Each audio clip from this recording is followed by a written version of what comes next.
السلام علیکم dear readers, کیسے ہیں آپ سب؟ امید کرتی ہوں سب خیریت سے ہوں گے۔ تو بتائیں فرسٹ 2 ایپیسوڈز کیسی لگی آپ کو؟ شرط وفا ناول کی امید کرتی ہوں اچھی لگی ہوں گی۔ پلیز پلیز پلیز ویڈیو کو لائک کر دیا کریں، چینل کو سبسکرائب کر دیا کریں تاکہ ہم بھی تھوڑا سا ایکٹیو ہو جائیں آپ کے لیے ویڈیو اپلوڈ کرنے میں، لکھنے میں۔ امید کرتی ہوں کہ میری باتوں کو تھوڑا دھیان میں رکھ کے آپ یہ سب کریں گے۔ چلتے ہیں اپنے ناول کی طرف۔ میرا جسم شدید درد ہو رہا ہے، تم نے اچھا نہیں کیا میرے ساتھ۔ وہ آنکھیں ملتی اٹھی تھی جب عفان افندی کی بھی آنکھ کھلی تھی۔ گڈ مارننگ مائی جینا۔ وہ اس کے لبوں پر جھکنے ہی لگا تھا کہ اس نے فوراً اپنا چہرہ پیچھے کر لیا۔ دور دور ہٹو، ہاتھ بھی مت لگانا مجھے، سمجھے؟ ہاتھ کیا؟ میں تو سب کچھ لگاؤں گا تمہیں۔ کیا کر لو گی تم؟ ہاں بولو۔ جاؤ جا کر اپنی اس بیوی کے ساتھ کرو یہ سب۔ اب میں تھک گئی ہوں تم سے بھی اور تمہاری گندی حرکتوں سے بھی۔ پتہ نہیں وہ کیسے برداشت کر لیتی ہے تمہیں۔ اتنی ہوس بھری ہوئی ہے نا تمہارے اندر، ہے نا؟ وہ غصے سے گھرائی تھی۔ اپنی بکواس بند رکھو، صبح اٹھتے ہی میرا موڈ خراب کرنے لگی ہو۔ جاؤ جا کر اچھا سا ناشتہ بناؤ میرے لیے۔ وہ بالوں میں انگلیاں پھیرتا ہوا بولا تھا جب وہ اسے گھورتی ہوئی کمرے سے باہر گئی تھی۔ میں نے بھی لالچ میں کیا اپنے گلے مصیبت ڈالی ہے، یہ تو میری جان ہی نہیں چھوڑتا۔ اب میں کیا کروں؟ کیسے اس سے اپنی جان چھڑواؤں؟ وہ باہر ٹی وی لاؤنج میں بیٹھی سوچ میں گم تھی۔ عفان افندی نے جب اپنا موبائل آن کیا تو وہ اتنی ساری کالز اور میسیجز دیکھ کر حیران رہ گیا۔ یہ گھر سے بھی اتنی کالز اور یہ بدران مجھے کال کیوں کر رہا ہے؟ کہیں علیزے نے اپنے گھر والوں کو تو نہیں بتا دیا؟ اس نے جب عروج اور یشفا کے میسیجز پڑھے تو اس کا رنگ اڑ گیا۔ علیزے؟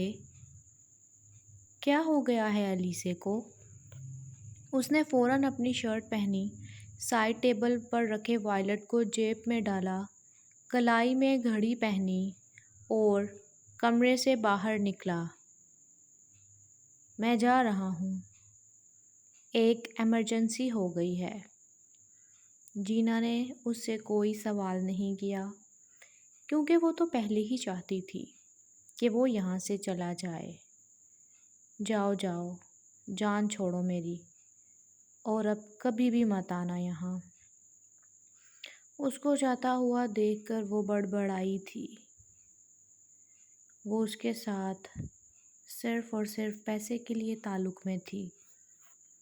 عفان افندی کے ساتھ اس کے اور بھی کئی امیر ترین لڑکوں کے ساتھ تعلقات تھے۔ عفان افندی کچھ زیادہ ہی اس کے پیچھے پڑ گیا تھا۔ عفان افندی کے جاتے ہی وہ شاور لینے کے لیے چلی گئی۔ شاور لینے کے بعد اس نے علی سلطان کا نمبر ملایا جو مسلسل مصروف جا رہا تھا۔ علی سلطان، کہاں مصروف ہو؟ میری کال اٹینڈ کرو، مجھے تمہاری ضرورت ہے۔ علی سلطان ہی ہے جو اس وقت میری مدد کر سکتا ہے۔ اس سے پہلے کہ وہ واپس آئے مجھے اپنی پیکنگ کر لینی چاہیے اب۔ اس نے جلدی سے الماری سے بیگ نکالا اور اس میں ضرورت کا سارا سامان رکھا۔ اگر یہ عفان افندی مجھے گھماتا پھراتا ہے، شاپنگ کرواتا ہے تو میرا فائدہ بھی خوب اٹھاتا ہے، اور میں اب اس کے روز روز کے رومانس سے تنگ آ چکی ہوں۔ وہ بیگ میں سامان سیٹ کرتی ہوئی بڑبڑائی تھی۔ اتنے میں علی سلطان کی کال آ گئی۔ شکر ہے علی سلطان، تم نے مجھے کال تو کی۔